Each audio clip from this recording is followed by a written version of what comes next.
Bonjour à tous, ici Maxime Bizot, fondateur de fiche-droit.com, et je vous souhaite la bienvenue dans cette vidéo dans laquelle on va parler de l'arrêt Césaréo. L'arrêt Césaréo, rendu le 7 juillet 2006 par l'Assemblée plénière de la Cour de cassation, et qui est vraiment un arrêt emblématique de la procédure civile, qui est un arrêt très important en procédure civile. Donc dans cette vidéo, on exposera dans un premier temps les faits de l'affaire. Ensuite, on parlera de la procédure. On verra ensuite quel était le problème de droit auquel la Cour de cassation devait répondre dans son arrêt Césaréo. Ensuite, on exposera la solution rendue dans l'arrêt Césaréo. Et puis enfin, on parlera de la portée de l'arrêt Césaréo. Mais juste avant de commencer cette vidéo, sachez que vous pouvez télécharger mon pack de fiches en procédure civile, qui est un pack de 20 fiches, claires et synthétiques, qui résume parfaitement la matière. Et donc, si vous voulez mieux comprendre la matière et si vous voulez réviser efficacement la procédure civile, je vous recommande fortement ce pack de fiches qui va énormément vous aider. Et si ça vous intéresse, vous trouverez le lien dans la description de cette vidéo. Ceci étant dit, on peut commencer cette vidéo et on va dans un premier temps parler des faits de l'affaire. Quels étaient les faits dans cette affaire Césaréo ? Un fils avait travaillé au service de son père sans avoir été rémunéré en contrepartie du travail effectué. Et au décès de son père, il se prétend titulaire d'une créance de salaire différé sur sa succession. Alors, il se prétend titulaire d'une créance de salaire différé sur le fondement de l'article L. 321-13 du Code rural, qui dispose que la personne qui a aidé son ascendant dans le cadre d'une exploitation agricole sans recevoir de rémunération peut en effet demander, au moment de la succession, qu'une créance de salaire différé lui soit réglée. Et donc sur ce fondement, le fils assigne son frère, en sa qualité de cohéritier du défunt, en paiement d'une somme d'argent. Mais la demande est rejetée au motif qu'il n'avait pas exercé son activité professionnelle dans le cadre d'une exploitation agricole. Du coup, le demandeur décide de réassigner son frère en paiement de la même somme d'argent, mais cette fois-ci sur un fondement juridique différent, puisque cette fois-ci, il assigne sur le fondement de l'enrichissement sans cause. Et cette demande est déclarée irrecevable par la Cour d'appel d'Agen dans une décision du 29 avril 2003. Et selon les juges de la Cour d'appel d'Agen, cette demande se heurte à l'autorité de chose jugée de la première décision. Alors, qu'est-ce que l'autorité de la chose jugée ?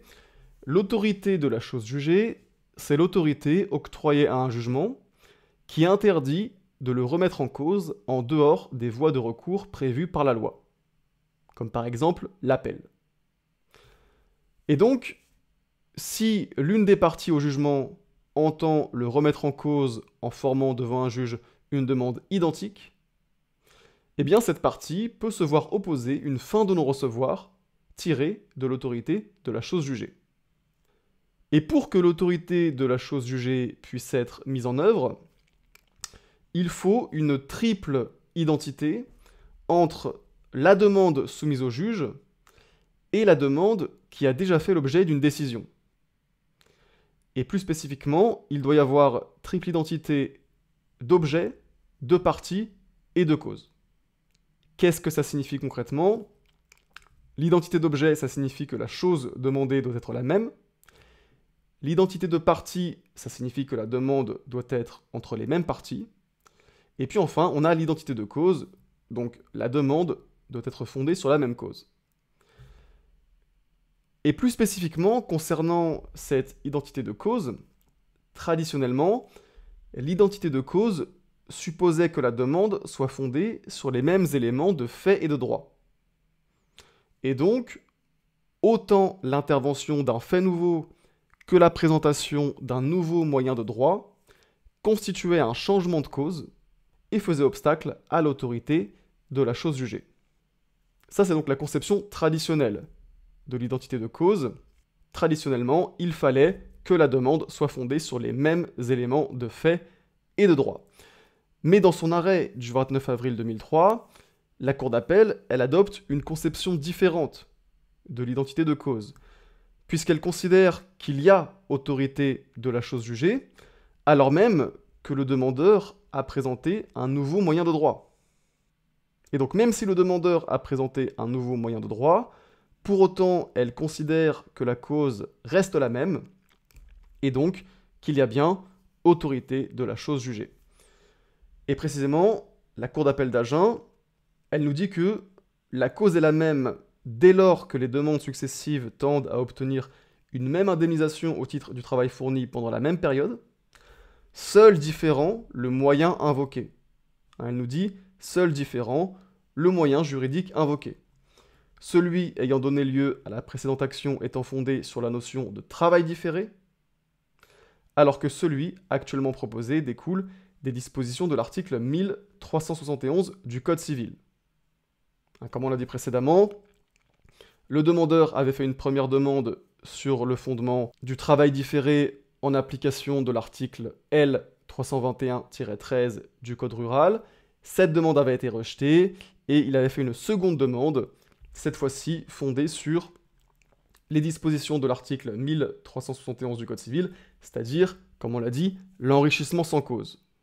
Mais pour autant, la Cour d'appel d'Agen, elle considère que la cause reste la même. Et elle dit également que les moyens ne constituent pas un élément de l'autorité de la chose jugée et ne sont que les instruments de la cause, en ce qu'ils en démontrent l'existence, qu'ils soient tirés des faits ou déduits d'un texte ou d'une notion juridique. En sorte que, et c'est très important, la présentation d'un moyen nouveau n'a pas pour conséquence de faire obstacle à l'autorité de la chose jugée, dès lors que la cause de la demande demeure la même. Donc, selon les juges de la Cour d'appel d'Agen, la présentation par le demandeur d'un nouveau moyen de droit, donc en l'espèce l'enrichissement sans cause plutôt que la créance de salaire différé, n'a pas d'impact sur l'autorité de la chose jugée qui était attachée à la première décision. En effet, la cause reste la même, et comme l'objet de la demande, c'est-à-dire le paiement de la somme d'argent, et les parties, c'est-à-dire les deux frères, sont identiques, il y a bien autorité de la chose jugée. C'est pour ça que les juges du fond, les juges de la Cour d'appel d'Agen, accueillent la fin de non-recevoir tirée de l'autorité de la chose jugée, attachée au jugement ayant rejeté la première demande.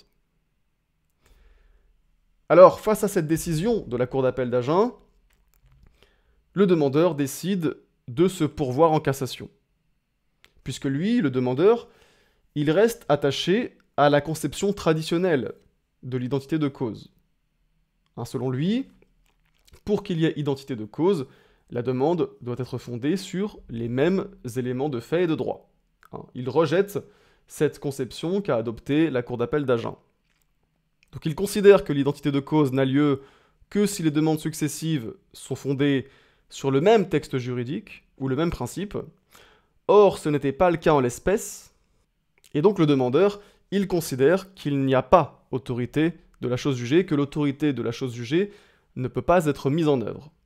Donc il se pourvoit en cassation, et saisi de ce pourvoi, la deuxième chambre civile de la Cour de cassation renvoie l'affaire devant l'Assemblée plénière. Alors, quel était donc le problème de droit auquel l'Assemblée plénière devait répondre dans son arrêt Césareo? L'Assemblée plénière devait répondre à la question suivante. Dans le cadre d'une nouvelle instance, le demandeur est-il recevable à invoquer, à l'appui d'une demande identique, un moyen de droit qu'il n'avait pas présenté lors de la première instance? Et ce faisant, la Cour de cassation devait déterminer si la présentation d'un nouveau moyen de droit fait obstacle à l'identité de cause entre les deux demandes, et donc à l'autorité de la chose jugée attachée à la première décision. Alors, quelle a été la solution rendue dans l'arrêt Césareo?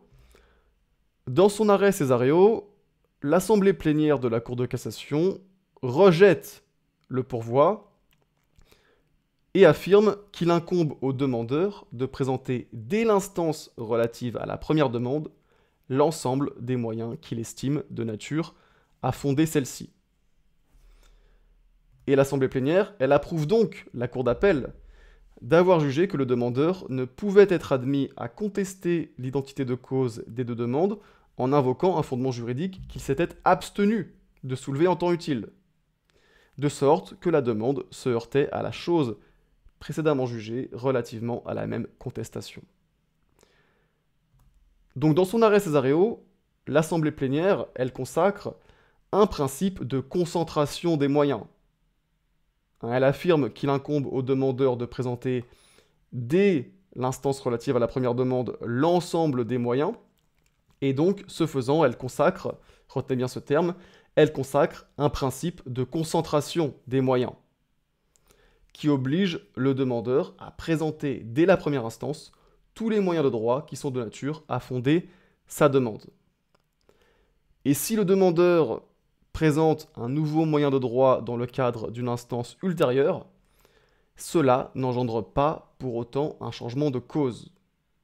Et donc au final, seule l'intervention d'un fait nouveau peut engendrer un changement de cause et peut donc remettre en cause l'autorité de la chose jugée. Donc finalement, dans la règle de la triple identité nécessaire à l'autorité de la chose jugée, l'identité de cause se trouve réduite à l'identité des faits. Ce qui signifie qu'il y a identité de cause si la demande est fondée sur les mêmes éléments de fait. Et puis enfin, il faut dire un mot sur la portée de l'arrêt Césaréo. Il faut savoir que la solution dégagée dans l'arrêt Césaréo a été étendue aux défendeurs, puisque là où l'arrêt Césaréo ne visait que le demandeur, un arrêt du 20 février 2007 a affirmé qu'il incombe aux parties. Il incombe aux parties, ce qui inclut non seulement le demandeur, mais également le défendeur. Et donc, il incombe aux parties de présenter, dès l'instance initiale, l'ensemble des moyens qu'elles estiment de nature, soit à fonder la demande, soit à justifier son rejet total ou partiel.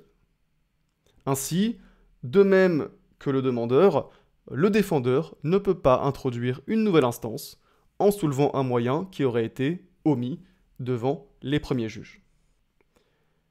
Voilà, c'est la fin de cette vidéo sur l'arrêt Césaréo. J'espère que cette vidéo vous aura aidé à mieux comprendre cet arrêt qui est vraiment un arrêt important en procédure civile. Si cette vidéo vous a plu, n'oubliez pas de mettre un like et de mon côté, je vous dis à bientôt pour une prochaine vidéo.